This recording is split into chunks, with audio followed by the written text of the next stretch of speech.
सभी छात्राओं को नमस्कार और हृदय से आभार। देखो, इससे पहले जो आपका लेसन चल रहा था महाद्वीप और महासागरों की उत्पत्ति के बारे में चल रहा था, जो लगभग समाप्त हो गया वेगनर के सिद्धांत के साथ ही। तो अब जो अगला आपका लेसन है वो आपका है भू संचलन, अर्थ मूवमेंट। यानी पृथ्वी में बहुत से संचलन यानी मूवमेंट होते रहते हैं, और वो मूवमेंट इस प्रकार के होते हैं कि जिससे पृथ्वी के आंतरिक भागों में या पृथ्वी के ऊपरी भागों में कुछ न कुछ परिवर्तन होता रहता है। चाहे पृथ्वी के आंतरिक भागों में कुछ परिवर्तन हो या पृथ्वी के ऊपरी भाग में कुछ परिवर्तन हो, वो सभी प्रकार के परिवर्तन यहाँ पर पढ़ाए जाते हैं भूसंचलन के लेसन में। तो यहाँ पर जो भूसंचलन का लेसन है वो मुख्यतः जो कार्य करता है वो करता है आपके फोर्स पर, यानी फोर्स मतलब बल पर। यानी कहीं न कहीं कोई न कोई बल पृथ्वी पर लगता रहता है। आज आप खड़े हो और आप पर यदि देखा जाए तो एयर का इतना ज़्यादा प्रेशर है कि आप संतुलन की स्थिति में हो। यदि एयर का प्रेशर आप पर से हटा लिया जाए तो आपका बैलेंस खराब हो सकता है। हम अक्सर देखते हैं कि ग्रीष्म काल में जब हवा छितराई हुई रूप में रहती है, दूर दूर रहती है, तो काफ़ी लोगों को चक्कर आने की संभावनाएं बन जाती है, तो वो गिर जाती है या कुछ और समस्या हो जाती है या नाक से खून आने लग जाता है। तो वो प्रेशर नहीं रहता है, मतलब अपन पर जो एयर का प्रेशर है वो जब तक दबाव बना हुआ है तब तक आप बैलेंस में हो। यदि वो प्रेशर आपसे हट जाएगा तो आपका बैलेंस समाप्त हो जाएगा। तो इसी प्रकार से पृथ्वी पर भी कुछ न कुछ फोर्स लगे रहते हैं, चाहे वो आंतरिक हो या बाहरी हो, और उन बलों की वजह से, उन फोर्स की वजह से ही पृथ्वी बैलेंस में रहती है, संचलन में रहती है। तो उन बैलेंसों को हम यहाँ पर बातें करते हैं कि किस प्रकार से ये बैलेंस में रह रही है। तो यहाँ पर हम बातें कर रहे हैं फोर्स की या बल की। तो यहाँ पर बल हमने दो प्रकार के लिए है, एंडोजेनेटिक फोर्स और एक्सोजेनेटिक फोर्स, मतलब अंतर्जात बल और बहिर्जात बल। यहाँ पर जो अध्ययन किया जाएगा मुख्यतः आपका किया जाएगा अंतर्जात बल का, क्योंकि बहिर्जात बल की यदि हम बातें करें तो नदी के द्वारा लगने वाला, सागर के द्वारा लगने वाला, पवन के द्वारा लगने वाला, या आपका और इस प्रकार से हिम के द्वारा लगने वाला, ये जो फोर्स होते हैं इनके द्वारा जो परिवर्तन होंगे वो आपके पूरी ही एक यूनिट है, और उस पूरी यूनिट में इनके द्वारा कौन कौन सी स्थलाकृतियाँ बनेंगी उनके बारे में यहाँ पर बताया जाएगा। तो यहाँ पर हम बहिर्जात बल मतलब पृथ्वी के ऊपरी भाग पर, पृथ्वी के ऊपरी भाग पर लगने वाले जो बल होते हैं उनको बहिर्जात बल बोलेंगे, जिनको हम नग्न आँखों से देख सकते हैं, जिनके बारे में हम आराम से जान सकते हैं, उनको बोलते हैं हम बहिर्जात बल। और ये पृथ्वी के ऊपरी भाग में लगते हैं, जिनको हम अगले चैप्टरों में आपको समझाएंगे। एक बल होता है आपका अंतर्जात यानी एंडोजेनेटिक फोर्स, ये पृथ्वी के आंतरिक भागों में लगते हैं, आंतरिक भागों में, आंतरिक भागों में लगने वाले बलों को हम अंतर्जात बल बोलेंगे, एंडोजेनेटिक फोर्स। और ये जो फोर्स होते हैं ये यहाँ पर मैंने लिखा है, ये दो प्रकार के होते हैं। एक तो होते हैं पटल विरूपणी बल और दूसरा होता है आकस्मिक बल। आकस्मिक बल को लगभग हम देख लेते हैं या समझ सकते हैं या हम उनको अनुभव कर सकते हैं। आकस्मिक बल में आपके आते हैं भूकंप और ज्वालामुखी। भूकंप और ज्वालामुखी, जैसे अभी मैं खड़ा हूँ या आप अपने घर में बैठे हुए हो और आप देखोगे थोड़ी देर बाद में पृथ्वी हिलने लग गई और आपका मकान ढह गया, सॉरी आपका मकान तो नहीं गिरना चाहिए, मतलब किसी और का गिर गया, और तो ये क्या है, भूकंप है, जो कुछ ही सेकंडों में पूरी तबाही करके चला जाता है। एक विध्वंसकारी घटना जो कुछ ही देर में, कुछ ही सेकंड में एक तबाही का एक विकराल रूप देख के चला जाता है, वो होता है भूकंप। और उसी के साथ एक घटना आती है ज्वालामुखी, जो पल भर में पता ही नहीं लगता शहर के शहर को नष्ट कर जाता है। तो वो सब ज्वालामुखी है। ये बल है अंतर्जात, क्योंकि ये पृथ्वी के आंतरिक भाग से लग रहे हैं। हमें पता नहीं है कि पृथ्वी के ऊपरी भाग में क्या है, लेकिन आंतरिक भाग में से ये कब लग जाए कब कौन सा फोर्स काम कर जाए। तो एक फोर्स में आपके फोर्स है आकस्मिक बल, और उस आकस्मिक बल में आपके भूकंप और ज्वालामुखी जैसी घटनाएं देखने को मिलती है, जो आपके लेसनों में हमने पढ़ा चुके हैं। ज्वालामुखी भूकंप आपका रह रहा है जो आपको पढ़ा दिया जाएगा। एक होता है पटल विरूपणी बल। पटल विरूपणी बल ऐसा बल होता है, ऐसा बल जो करोड़ों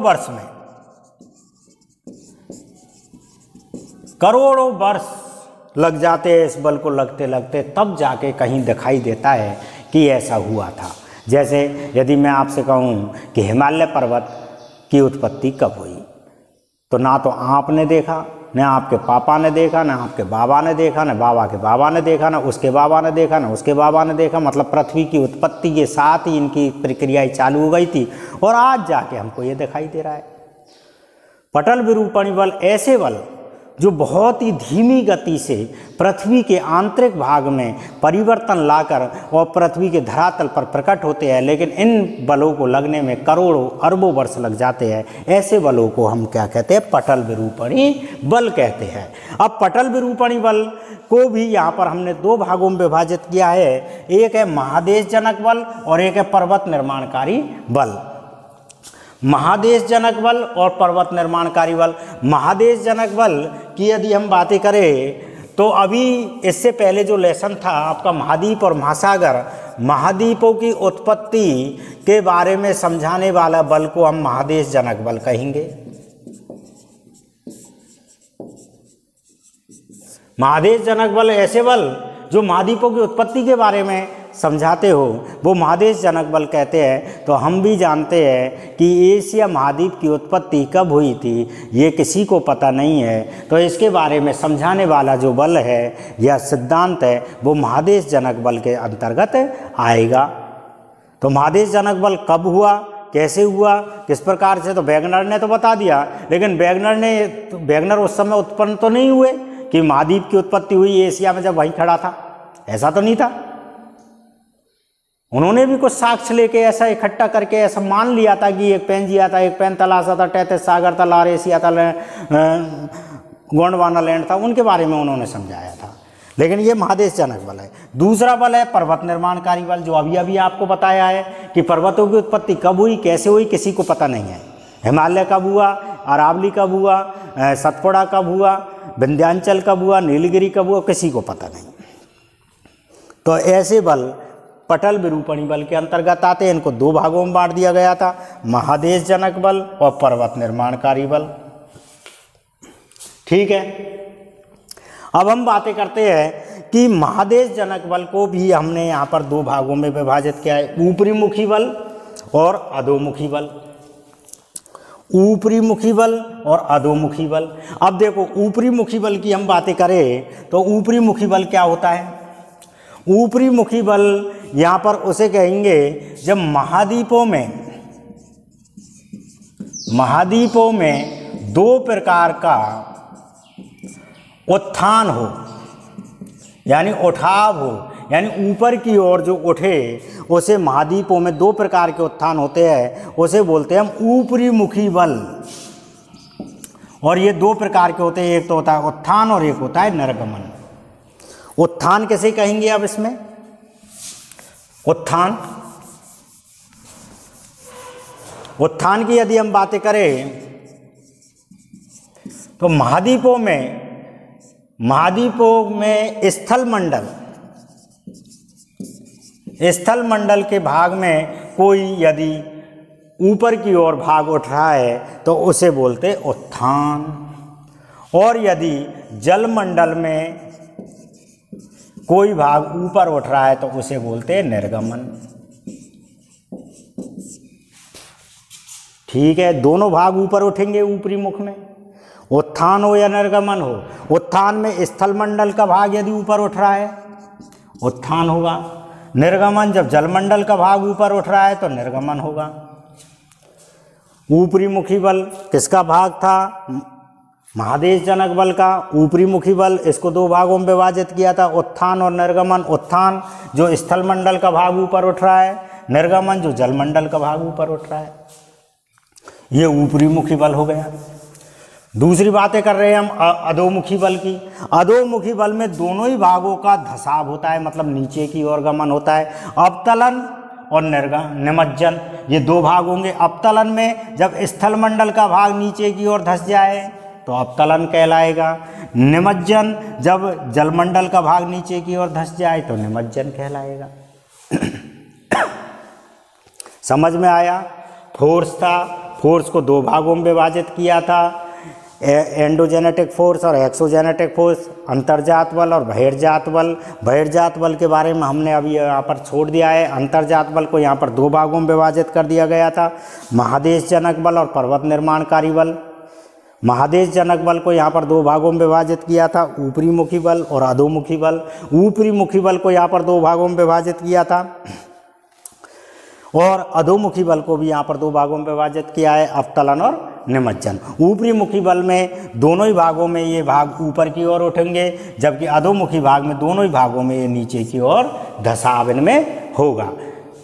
तो ये दो भागों में विभाजित कर, जब दो भागों में ये ऊपर की ओर उठने लग जाए तो ऊपरी मुखी बल, जब दोनों ही भागों में नीचे की ओर धसाव होने लग जाए तो अधोमुखी बल। ठीक है, अब हम चलते हैं पर्वत निर्माणकारी बल की ओर। पर्वत निर्माणकारी बल को यहाँ पर दो भागों में विभाजित किया है, एक तो तनाव और एक संपीड़न। जब किसी चीज में तनाव आ जाए तो पर्वत निर्माणकारी बल की संभावना रहती है। एक होता है संपीड़न, तो उस समय भी पर्वत निर्माणकारी बल की संभावना रहती है।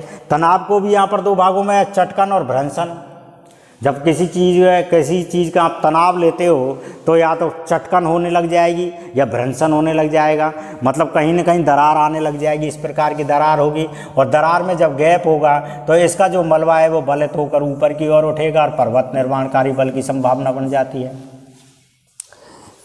संपीड़न को भी यहाँ पर दो भागों में बांट दिया था, संबलन और बलन। संबलन और बलन क्या होते हैं? संबलन इस प्रकार से होता है, इस प्रकार के बलन मतलब जो दूर दूर यदि किसी प्रकार का बलन हो जाए, मतलब एक भाग इस प्रकार से, एक भाग नीचे, फिर ऊपर, फिर नीचे, फिर ऊपर, और ये कहीं किलोमीटर, हजारों किलोमीटर दूर जाकर ऊपर नीचे हो तो वो संबलन होंगे, और यदि नज़दीक नज़दीक हो तो वो बलन कहलाएंगे। संबलन को यहाँ पर दो भागों में बांट दिया है, उत्संबलन और संबलन। उत्संबलन जो नीचे के भाग होंगे ये भाग वो क्या कहलाएंगे? उत्संबलन कहलाएंगे, और ऊपर के भाग संबलन कहलाएंगे। और बलन को यहाँ पर 9 भागों में विभाजित किया है, जो एक पूरा चैप्टर आपका आता है, तो ये 9 प्रकार के यहाँ पर विभाजित होंगे जो आपको अगले चैप्टर में समझा दिए जाएंगे। तो यहाँ पर आपके समझ में आना चाहिए कि किस प्रकार से हमने किया था। एक फोर्स को 2 भागों में विभाजित किया था, अंतर्जात बल, बहिर्जात बल। अंतर्जात बल को 2 भागों में विभाजित किया था, महादेशजनक पटल विरूपणी बल और आकस्मक बल। पटल विरूपणी बल को यहाँ पर 2 भागों में विभाजित किया था, महादेशजनक बल और पर्वत निर्माणकारी बल। और महादेशजनक बल को 2 भागों में विभाजित किया था, ऊपरी मुखी और अधोमुखी। पर्वत निर्माणी को भी संबलन और बलन के रूप में हमने विभाजित किया है। तो इस प्रकार से ये पूरा एक भाग था जो आपको यहाँ पर बताया गया है। अब इसके साथ ही आपका ये चैप्टर कल से वापस से स्टार्ट हो जाएगा। तब तक के लिए नमस्कार।